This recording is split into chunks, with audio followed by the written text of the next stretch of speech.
So, in the movie, Sienna and Jonathan's dad was mentioned a lot, and it never really explained how he was connected to the story. And I was wondering if in Terrifier, if there were any other Terrifier movies, it would be mentioned how he kind of connected to Terrifier too. Yeah, for sure. I actually explained it on the director's commentary, so you can actually find out right now. But I am going to explain more in the film itself. But as far as why I didn't explain things in Terrifier 2 and just spell them out, I wanted to sort of, you know, unravel to these characters and the audience the same way, where it's just happening to them and there's no character to come in and just like feed them that exposition, or they don't find a book that just like has paragraphs and passages saying like this is what's happening to you, you know what I mean? It's like they have to just kind of deal with this supernatural phenomenon that's happening around them, and I like that. I like just being in their shoes and them not knowing and having to deal with it as it's happening. So, but yes, as we go forward, especially in the next one, we are going to spell out a lot of things. Guys, I'm just going to interrupt for 1 minute. We have just about 10 minutes left, so we're going to try to finish everyone that's in the line for the microphone now, but we're going to cut off the end of the line at the last person that's in line now, and we'll try to get through in the next like 10 minutes or so. I wanted to think about this. So, Leon, you did your special effects for your movie.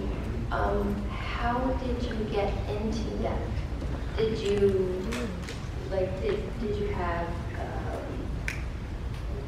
an inspiration or someone you looked up to? I did, yeah. One guy's responsible, and that is Tom Savini.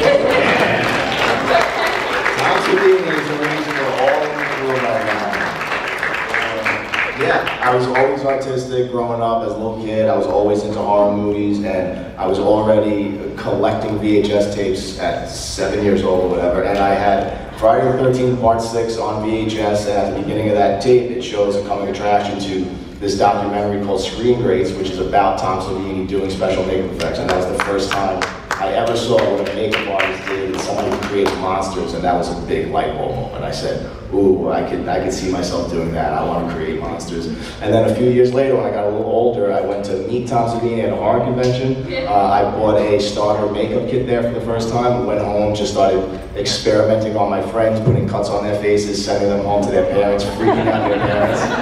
And that was it. It was just, I never, literally, that was the first day of the rest of my life. I never looked back. I was always making movies, putting cuts on my friends, and freaking out everybody in the neighborhood, and then just making, horror short films, like these little home movies.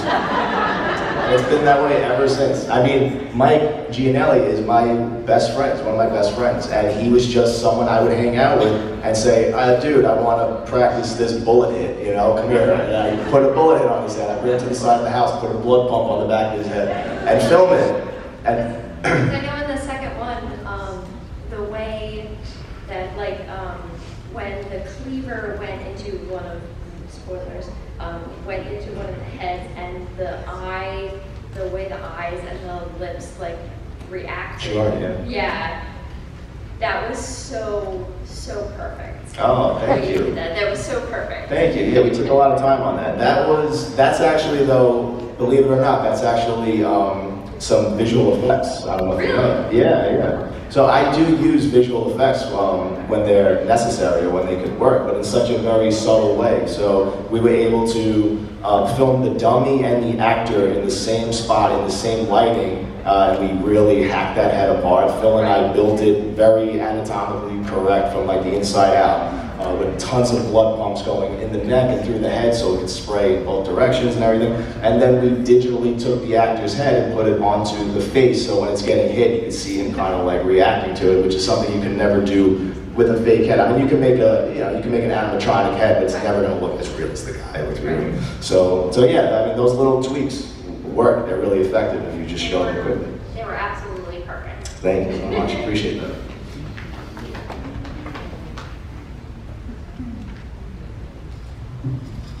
Too tall. I just wanted to say I love each and every one of you. Thank you so much. And thank you for everything that you do. And also, I want to say that I've been through hell and back at least 5 times my entire lifespan. So I think that I take on art. Let's see it.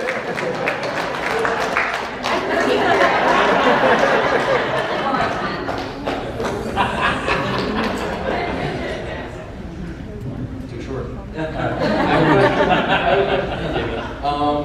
In the film, the short film, The Ninth Circle, is that art tied in any way to the Terrifier's art? No. I mean, the Terrifier features, they're on their own trajectory, but there are so many things that I love that I put into The Ninth Circle and then the Terrifier short film that I do like to recycle sometimes. Yeah, a lot of people speculate that that whole him connected to the satanic stuff ties somewhere into Terrifier. Yeah. I mean, again, listen, there's obviously heaven, hell, element very obvious in Terrifier 2, so I love those themes. I just love that mythology and whatever you want to call it. But, so I always, that's ingrained in me, it's embedded in me just the way I grew up Catholic, so it's just there. So I'm always going to deal with, especially once you go into the supernatural, you're dealing with some sort of demon or something, so I like pulling from that. So you might always find that somewhere in my work, potentially. Okay, cool, thank you. So this is gotta be probably one of my favorite movies of all time. It's definitely top 3, and I've seen a lot of movies. So thank you for everything that you guys did with this franchise. I've got 2 quick questions. One is for you, and I'm just kind of blown away by the ideas that you put into play in your movies. They're very, very, very unique.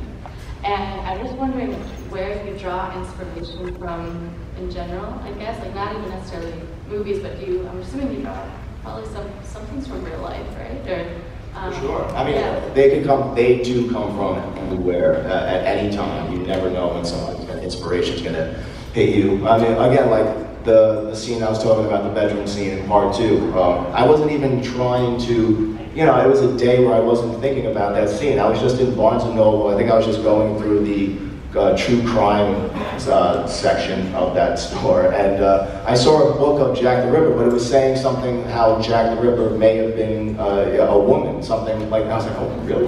I'm flipping through it, and then I saw an actual photo of one of the victims, and then that was like, oh my God, that's something really disturbing. That's something Art the Clown could potentially do to somebody.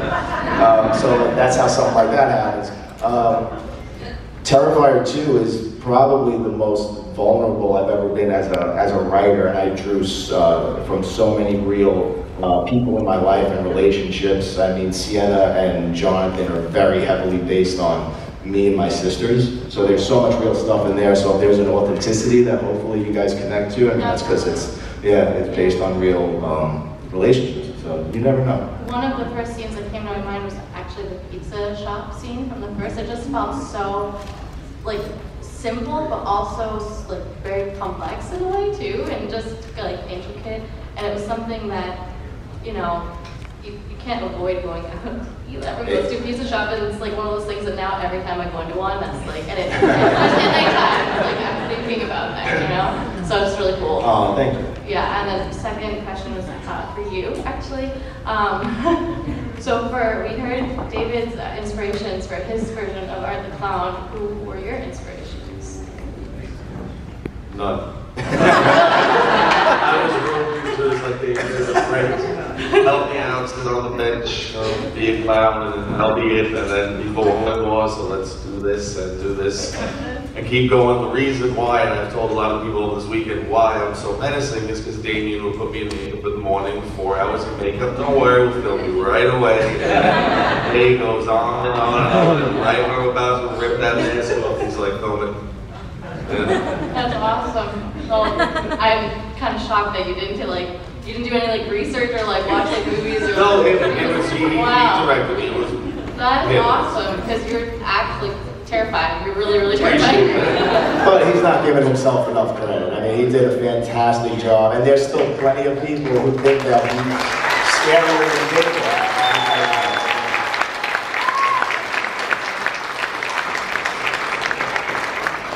I think ladies and gentlemen, once again, I really want to thank you for all your support for this weekend and support for the Terrifier group. Please give a big round of applause for Phil Falcone, Mike Davis, Mike Finnelli, Elliot Fulham, Emily McLean, Warren Rivera, Janine Leone, David Howard Short.